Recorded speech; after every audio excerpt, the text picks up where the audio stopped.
Welcome to our Manchester and mortgage webinar. I'm joined by Peggy from Optimised.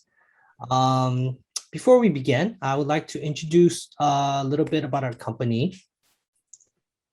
Company's Asia Bankers Club. We focus in physical asset investment, focusing on real estate, other physical assets like whiskey, wine, classic cars. The club was founded by our CEO, 𝐦𝐮𝐬𝐭, who's a former banker. My name is Damien. I'm the senior director at Asia Bankers Club. And we are a one-stop shop for property. You can buy the property through us, and we have ABC Property Solution to manage your property. And we have presence in UK, Vietnam, Thailand, Malaysia, Cambodia, and Australia.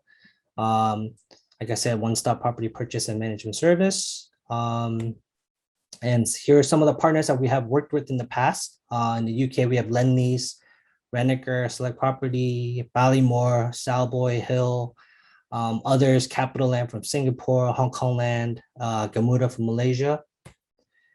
So today, our presentation will be divided into three parts. We'll first cover what is UK mortgage, and we cover by Peggy. And we'll go over a case study on how to apply for a mortgage for one of our projects in Manchester. And then we'll talk about remortgage and how to get an equity release if you already have a mortgage in UK. So I'll hand it over to Peggy. Okay, thanks, Damien. So let me briefly introduce myself. So my name is Peggy, and I work at Optimised Properties. I head up the mortgage department.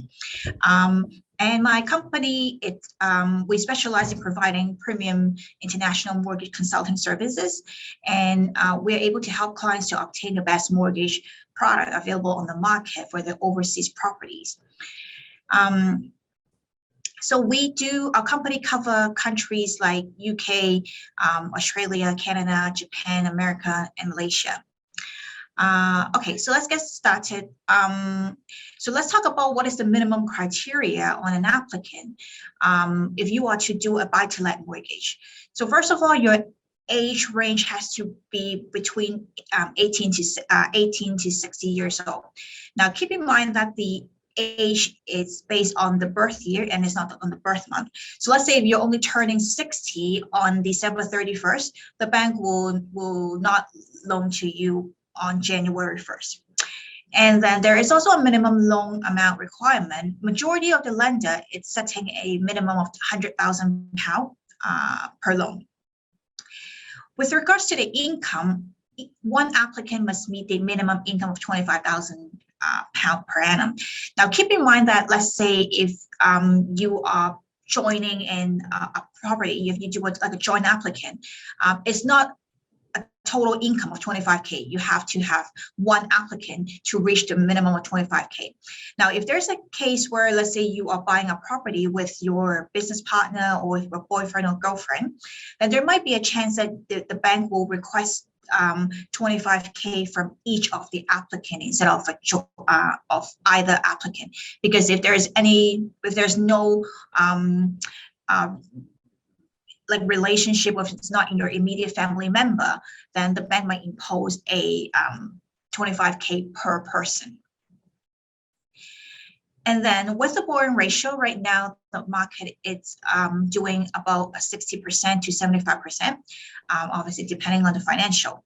And then, and it's similar to Hong Kong, the ratio is based on the purchase price or the valuation price, whichever is lower. Now, in terms of interest rate, there is actually two types of interest rate in the UK. You can either choose a fixed rate or a tracker rate. Now, let me talk about the fixed rate. With a fixed rate, which means obviously it is fixed for the 2-year term or the 5-year term. For your indication, right now, as of today, the 2-year fixed rate, it's in the range of 3.4% to 3.7%. Now, if you choose the 5-year fixed rate, it will be between 3.74% to 4.3%. And with regards to the tracker rate or the variable rate, why it's called a tracker? Because it tracks the Bank of England base rate. Now, with the tracker rate, you can either choose a 2-year or 3-year tracker, which track the Bank of England base rate. Now, the margin right now in the market, it's between a 2.9 to 3.4%. With the base rate, I'm not sure if anyone's following the base rate. There is actually 2 increase throughout the last 2 months.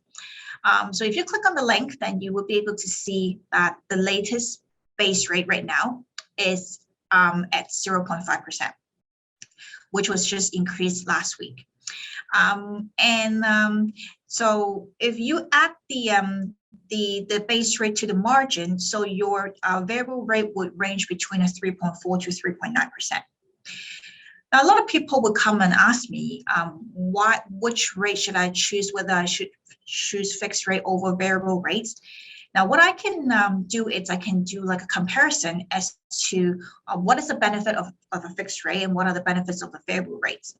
So let's say for a fixed rate, it's like, to me, it's always easier to manage your mortgage payment. This is something that I like. I don't want to be like wake up tomorrow and not knowing how much monthly mortgage payment that I'm paying. So this is if you choose a fixed rate, then you don't have to worry about your payments going up. Let's say if a base rate is going to increase overnight. Now, with a variable rate, obviously, it's difficult to manage your payment because you will not know, and it's hard for you to plan what will be your monthly mortgage payment for the next 2 or 5 years. And with a fixed rate, it's for the lender, it will be easier to qualify for the loan because the lender, what they would use is they will use the fixed mortgage amount to predict what you are paying for the next 2 to 5 years. But with a variable rate, because it fluctuates, so the lender will tend to use a higher rate to qualify for your loan. So which that means is you might need a higher income to qualify for the loan as well. Okay, and if you choose a fixed rate, there will always be an early repayment charges as well, because it's more like a contract. If you say you are going to fix the loan for 5 years, then if you break your contract before the 5 year, there will be an early repayment charge, and usually the charge will usually be higher comparing to variable rates.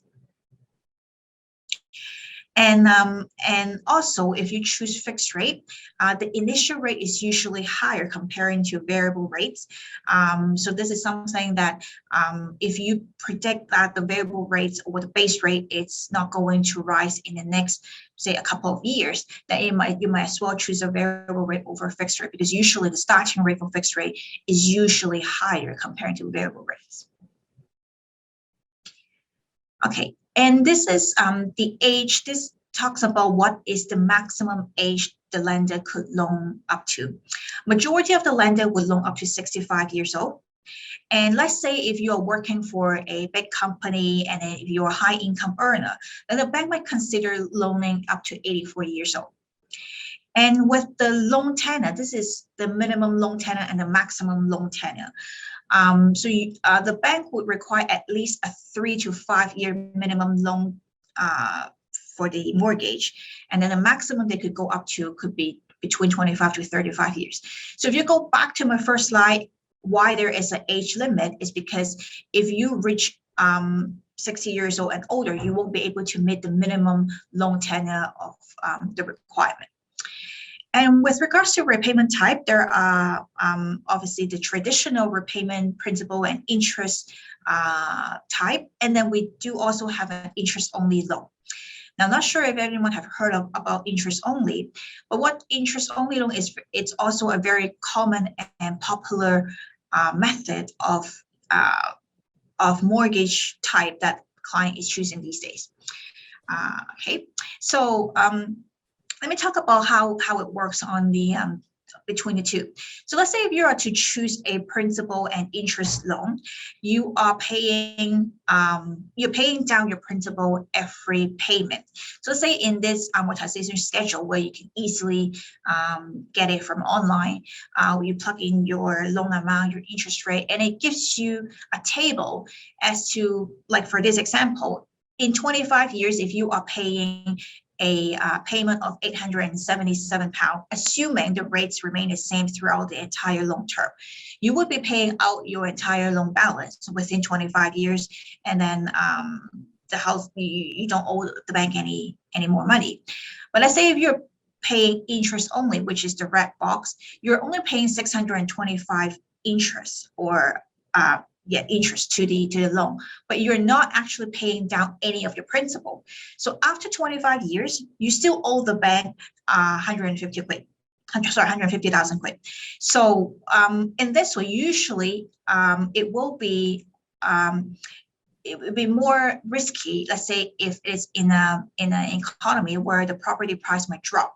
So usually the interest only option, it's tend to be for any like experienced investor, or whether you're like in finance where you know how to use the extra money to earn extra income or return. And so again, a lot of people will come and ask me whether I should choose principal and interest or interest only option. So I've also made a comparison between the two for you to take a look which option is much more for your benefit. So with the principal and interest, obviously, again, the total interest payment is lower throughout the term because you're paying down your principal. So your interest goes down every payment because your principal it goes to the bring down your outstanding balance.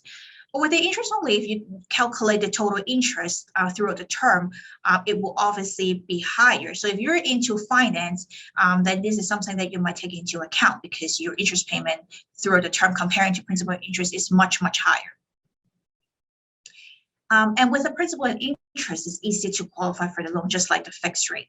The reason is because you're paying down the principal and the bank know that you are going to pay off the loan in one day. Where for interest only, what the bank would concern is what is your repayment vehicle? How could you pay back the loan? Let's say if you're not selling your property. So this is what the bank would concern. So they might need a higher asset in order for them to qualify for the interest-only loan.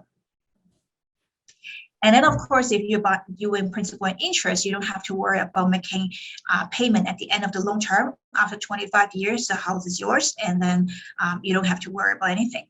But with the with interest-only payment, you have to think about how you are going to redeem the loan at maturity. Again, because you never pay down the principal. So you have to think about either you have to sell your property or you sell your other asset in order to repay the bank. And with the benefit of interest only, of course, it will be a cash flow positive. Basically, in most of these scenarios, your cash flow will be positive if you're interest only. But with principal and interest, depending on the ratio that you're borrowing, in some cases, if you're borrowing like 75%, you might have to top up a little bit just to make up on the other maintenance fees as well. Okay, and here there are also some reason that I want to bring up on why clients fail to get a mortgage. Now, I have categorized in two different big categories. One is because of the applicant themselves, and the other one is because of the building. Now, with the applicant, it's 100 reasons why it could be a decline, but I have want to just mention a few. For example, if let's say, of course, if your income expenditure ratio with the expenditure is too high, then there could be a possibility that the bank will come back and decline you. Now, when I talk about expenditure, I'm not talking about your committed expenses. So what the bank will look at, they will also look at your spending pattern, they'll look at your credit card, how much you spend, how much you withdraw every month. So these are all what they consider as an expenditure. So a lot of people come to me saying, okay, I don't have any expenses, I don't have to pay mortgage, I don't have to pay loan. When I look at the credit card, they are paying actually a lot of, they spend a lot on the credit card. So these will also be a concern to the lender if your spending pattern or your spending, it's very high every month. And of course, because also on the payment and credit history as well. Let's say if you are only making your minimum payment on your credit card, or if you have any bounce check, anything related to your credit, that could have direct impact on your on the credit application. So make sure when you apply for a mortgage, you have to make sure all your payment and credit history are in good record. And then there's also a reason a building could be declined as well.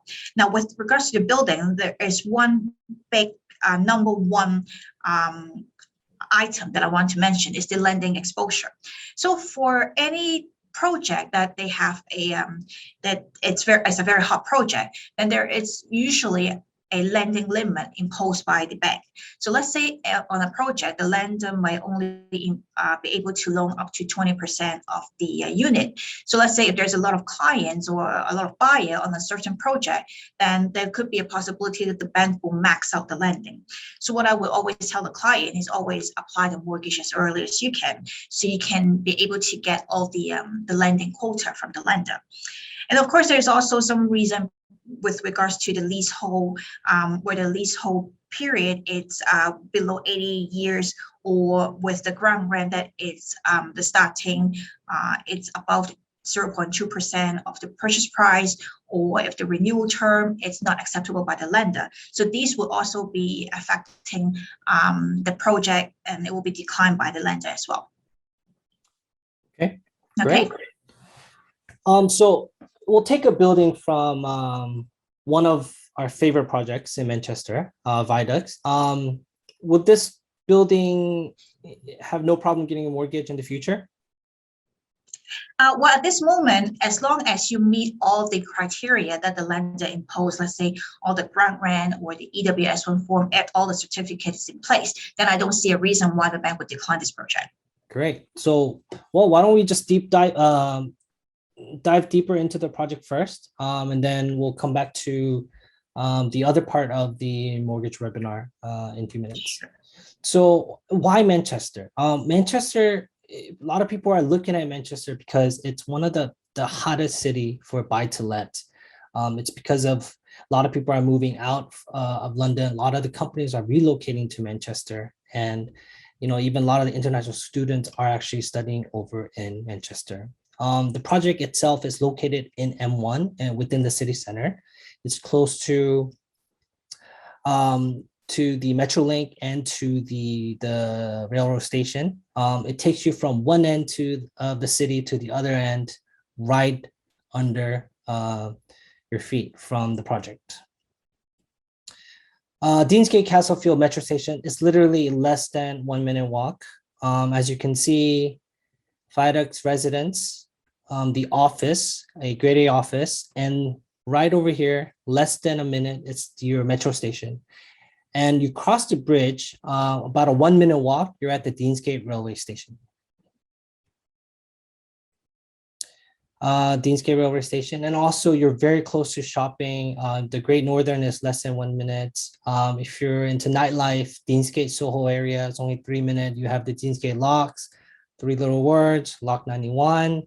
Spinningfield, which is the CBD of Manchester, is only 5 minute walk, and a lot of your tenant pool, if you're doing for investment, will come from Spinningfield, and you have tenants from all these companies that we're working here: HSBC, Bank of America, Halifax Citibank, Deloitte.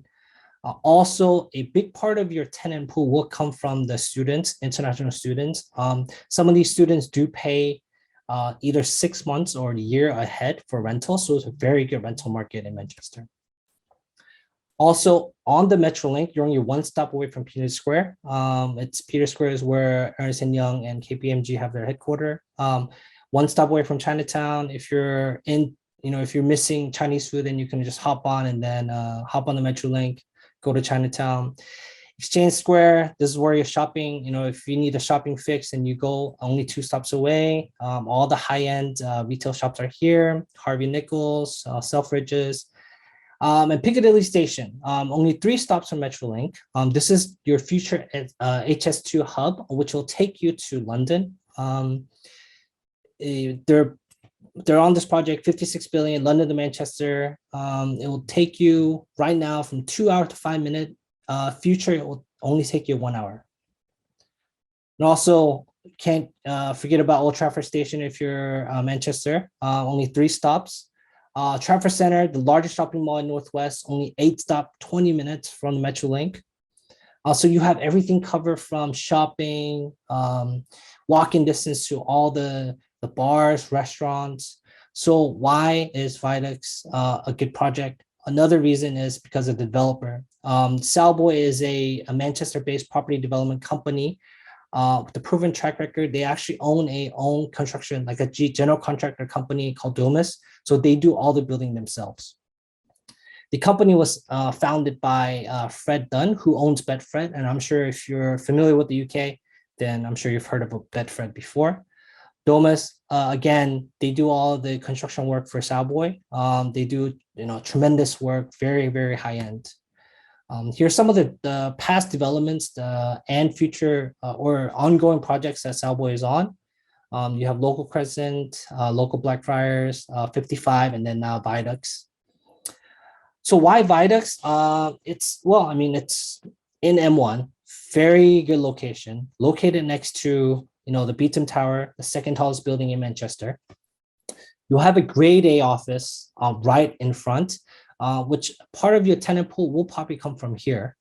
And you can't forget the Metrolink, the metro station, and the railway station. You're so close to these two stations that'll take you everywhere in Manchester. And even if you wanted to go to London, you just go hop on, get to the Piccadilly station, and you can just go to London in 2 hours.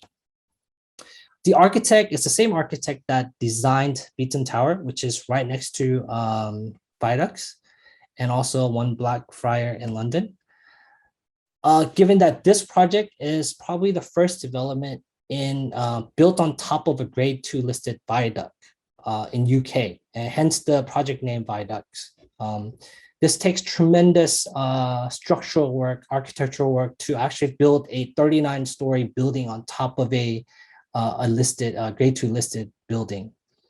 As you can see, they're going to have a 24-hour concierge inside, residential bar, heated swimming pool and sauna, also co-working space. A lot of the people are actually now working from home. So, it's good to have all these co-working spaces in a project. We'll have a karaoke room, a fitness gymnasium. Here's some CGI of the actual unit. Very minimalistic, but very high-end finishing. Floor to ceiling windows. Here's a corner unit looking at Deansgate Square. So who would rent these projects? Again, we're expecting rental rate about 5%. And you're targeting bankers, business owners, doctors, lawyers, and particularly even international students. And the type of rent that we'll be receiving in the future, these are just rental rate projected. For one bed, £1,250. For two bed, £1,750. And again, Manchester is a very strong rental market. This is one of the projects that we just handed over. This unit was rented before the project got handed over to the client. They actually had a tenant ready to move in. Here's another one, Stub Muse, a housing project we did. Again, rented before handover. Deansgate Square, which is about 5-minute walk, very good rental market. Currently rental yield around 5.46. It's pretty high. So for Viaducts, all the residential units are pretty much same. So on the second floor, you have the podium with the gymnasium, but if from 3rd floor all the way to 39th floor, they're all the same layout. So basically you have one bed facing west, and then most of the majority of two beds will be in the corner here, and then here facing either north, south, or east. So let's look at some of the aspects from the building. So this is north aspect, looking into the city of Manchester. These are the two beds. Majority of the two beds we're facing east. You're looking at the Piccadilly station, Oxford Rail Station, University of Manchester is right over here. Just a very open view of the city. And this is a south view. Some of the two beds will have it. Just looking at the Deansgate Square area. You have the Deansgate Square here, Castlefield. You have Elizabeth Tower, Victoria Residence, and then the Future, the Blade, 360. They'll all be here. And majority of actually all the one beds will be facing west.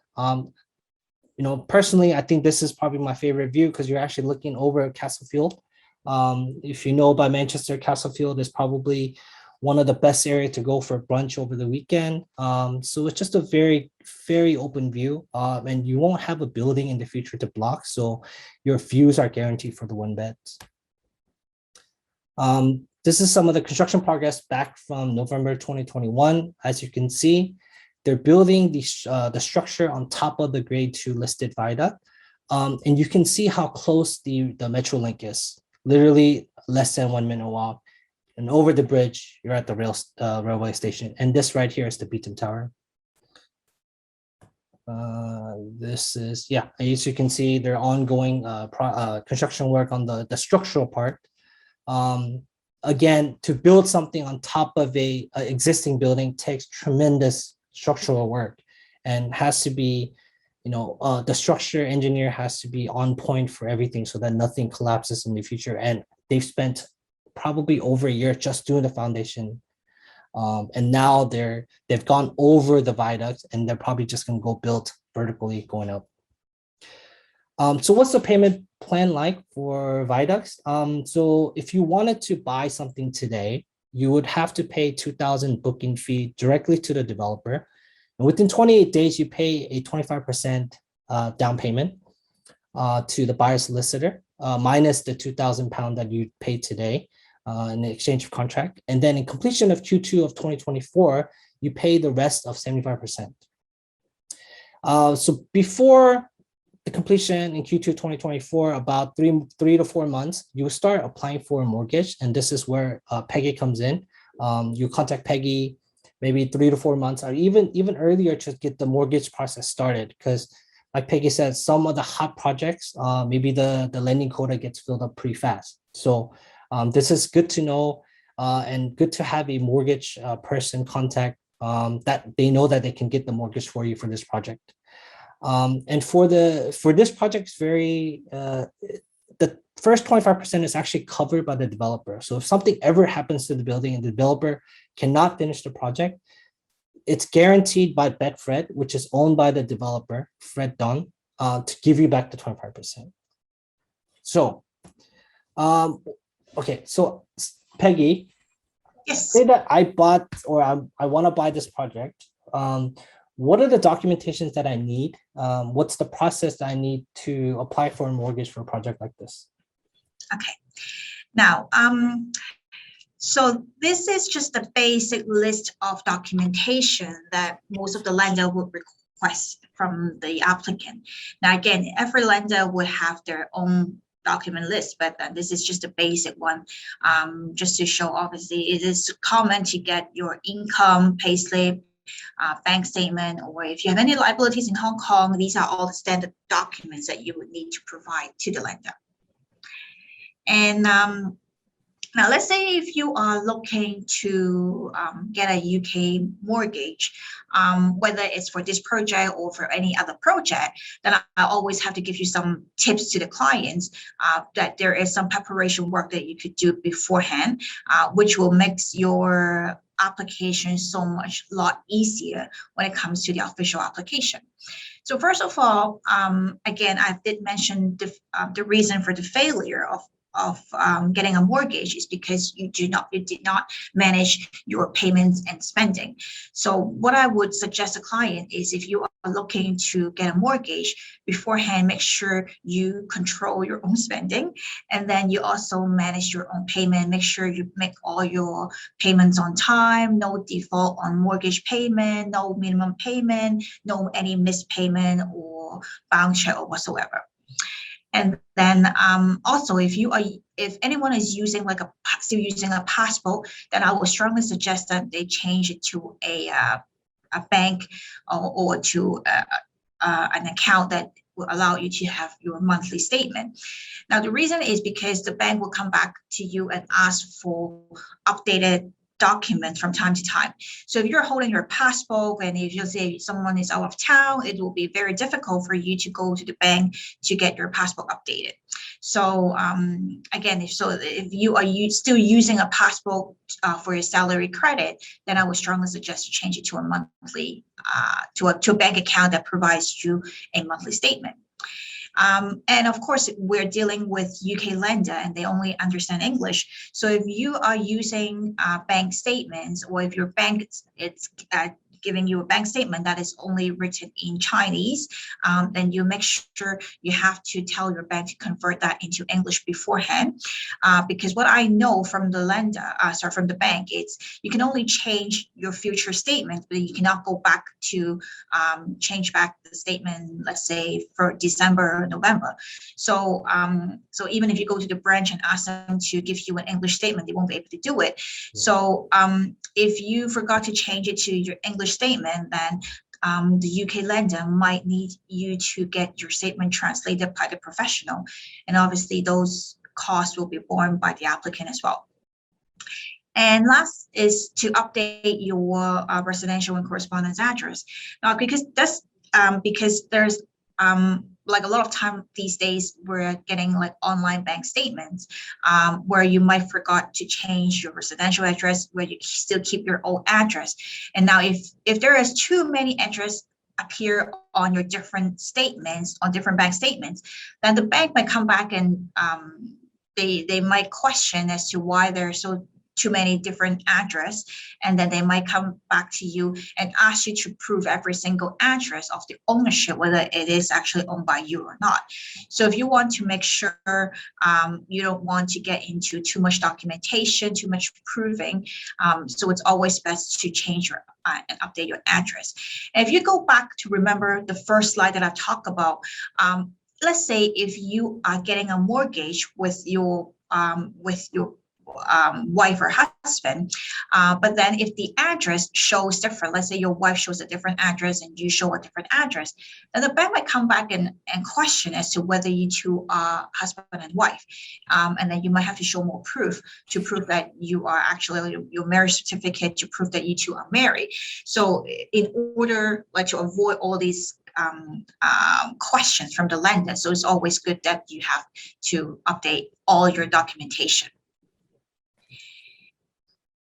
And okay, now here I would like to talk about the what types of income and expenses would the bank consider, which I think I did kind of mention it earlier, that the bank doesn't just look at the committed expenses, they will look at other regular expenses as well. But now let's talk about income.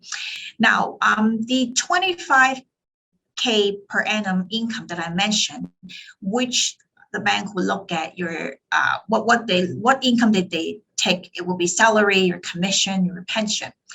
Now, anything that you see a plus at the end, that's an addition to your income only. But let's say if you get rental income for 25K per annum, would you qualify for the loan? No, that's only an addition. So you have to have the 25K has to come from your employment, and then anything with a plus is a bonus to your income. So it will add value to your income, and add asset to add value to your credibility, but it will not, like the item itself standalone cannot be considered as an income. With the expenses, I mentioned that either instead of the committed expenses like your mortgage or tax loan, there are also other expenses that they would take as they would like minus it, or they would take it as your expenses every month when they calculate the affordability. So let's say if you have to pay your family support, like your wife, your family, your parents, any regular spending or expenses will be included. If you have any children and then you have to pay them a school fees, like the private school fees, then these will be considered as your expenses. And if you have any installment loan on your credit card, all these will be treated as your expenses as well. And also with the essential, let's say even if you don't have any regular spending, the bank will also take a percentage of your income as part of your essential. So it depending on different lenders, some take 10%, some take 20%. So even if you tell me that you don't have any other expenses, even if you are making say £10,000 per month, they would take a percentage off from your income to pay for all these your living expenses. And here I would like to talk about what type of costs will be involved when you are getting a UK mortgage. So I categorize it into 4 different types. So first of all is the application fee. The application fee is a fee that you would need to pay to the lender when you submit your application. Now, keep in mind that there are a lot of lenders make this application fee as non-refundable. So what that means is if you submit your application, you fill out the application form, the lender will require you to pay the fee before I even look at your application. So if your application is declined, then this fee will be will not be refunded. Okay, so you have to really look at the cost for different lender. Now, valuation fee, this is very interesting. A lot of, like if you're living in Hong Kong and if you have applied mortgage in Hong Kong before, valuation fee, it's just a very simple procedure. Like when you go into any bank in Hong Kong, you tell them what you're buying and they look up on the system and then they tell you, okay, what is the market price as per the bank market price or the valuation price. But in the UK, it's very different. Whether you're buying a new build or you're buying a secondhand, every single property that you're buying, they have to do a valuation and they have to do it like an in-house valuation by the chartered surveyor. So, and this valuation fee will be borne by the applicant. Normally, it ranges between a 0.3% to 0.5% of the purchase price. So again, it depending on the area as well, and then this will be charged by the surveyor directly to the applicant. Now, with the arrangement fee, that it's paid when your mortgage is fully approved. Let's say they carry out your financial evaluation and then they carry out evaluation of your property and then they sign off and give you a loan. Then you have to pay a fee called the arrangement fee. This fee will be either a fixed fee or a percentage of the loan amount. So right now, the market is charging around 1% of the loan amount. And the last one is the mortgage broker fee. So this one is optional. So let's say if you're using a mortgage broker, whether you're a local citizen using a local UK mortgage for your self-use property, the mortgage broker will charge a fee. And that fee varies depending on the complexity of your application. And normally they will charge either a flat fee or a percentage of the loan amount as well. And here it's the indirect cost, that is the cost that is not charged by your lender, but is charged by other parties. So the first one is the search fee. The search fee, it's any clients who are applying a mortgage, the lender will require your solicitor to carry out a few searches, which includes the land registry, the environmental search, bankruptcy search, etc. So these fees will be charged by your lawyer directly to you, which costs about 400 quid. With the legal fees, now this varies by different solicitor and different lender that you use. So you have to be very careful. And I often tell the client, let's say a certain lender might charge you a very low interest rate, but then you have to also worry about all the other related charges on top of the of your interest rate.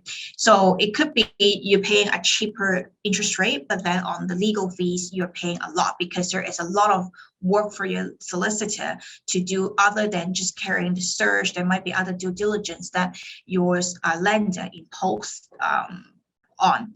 So you have to check with your lawyer. Let's say if you have confirmed a lender, check with your solicitor how much they would charge if they have to carry out the conveyancing and to do the closing for a particular solicitor, a particular lender. And with the insurance fee, this is usually on the secondhand properties because new build properties or new build project, they often come with a 10 years insurance. So let's say if you're buying a secondhand, then the lender might impose might ask you to buy a separate policy on the insurance of fire insurance, etc. That's depending on where your project is located, whether it is an apartment or it's a house. So again, that varies by different insurance company and the type of insurance that you need to buy. Now, last but not least is the process agent. Process agent fee is very common these days. So let's say what majority of our clients or the applicants are actually not based in the UK, and that's what we're specializing in as well. So because you're not based in the UK, so let's say there is one day that you default on your payment, your lender will want to serve you a notice to say, hey, you didn't pay, you default on the payment, and we need to take legal action. So they need to serve the client a legal letter, but obviously they can't really do it overseas and serve it to Hong Kong. So they would want you to have either your friend or someone who is in the UK who can take care of this, who can take this letter and then send it to you and say the lender serve you a notice. So in the past, because before the market gets too hot, either your property management or solicitor or accountant, they will be willing to do your process agent for either free or a very small fee. But these days, because the market is too hot and there are just too many mortgages, so nowadays they the accountant lawyer might not want to do it, and so you have to look for other process agent company, or your friend will be able to assist you to be a process agent. Now, if you don't have any relatives or friends, then you have to get a process agent, which the fee will be around 400 and 500 quid, depending on different agent. Okay. Let's go quickly on the remortgage. So if you already have a UK property and you already have a mortgage, is it smart enough to get a equity release, and how does that work? Okay, now equity release is pretty tricky in the UK. Unlike Hong Kong, where you just go to any lender, say, I need some equity release. As long as you have equity, the property price increase, then you can get some equity out from your existing mortgage. With the UK, there are only 4 reasons that I come up with that the lender would allow you to release equity. First of all, it's either you're paying or consolidate your debts, or if you're age 55 or above, where you need to do a refinance for the lender to give you money for the living expenses. Now, but the first 2 option, it's not available for overseas clients, only available if you're living and working in the UK. So let's forget about the first 2 points. And then it's for eligible for the overseas is either you're doing a home improvement, or if you are looking to release equity to purchase another property in the UK.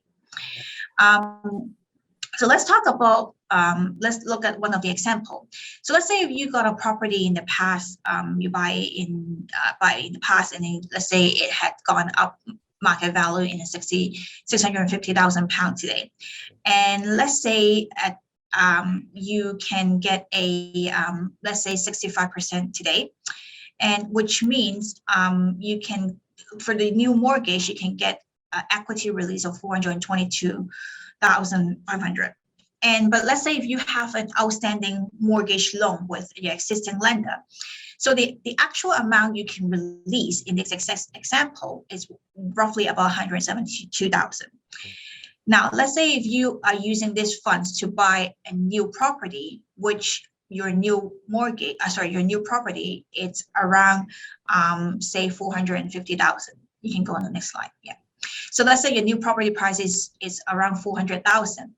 And let's say the second property, you can only get 60% mortgage.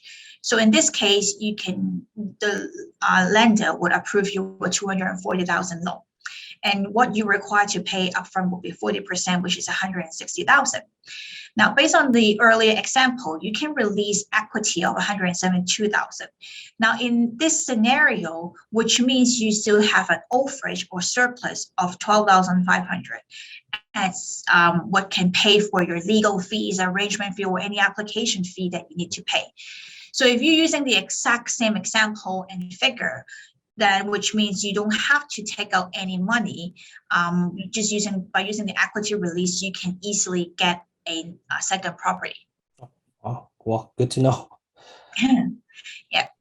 Okay, well, just to summarize the Manchester the project, it's just best location, M1 postcode, next to a grade A office, next to Metrolink and the station, literally minutes away, connecting you to all parts of Manchester.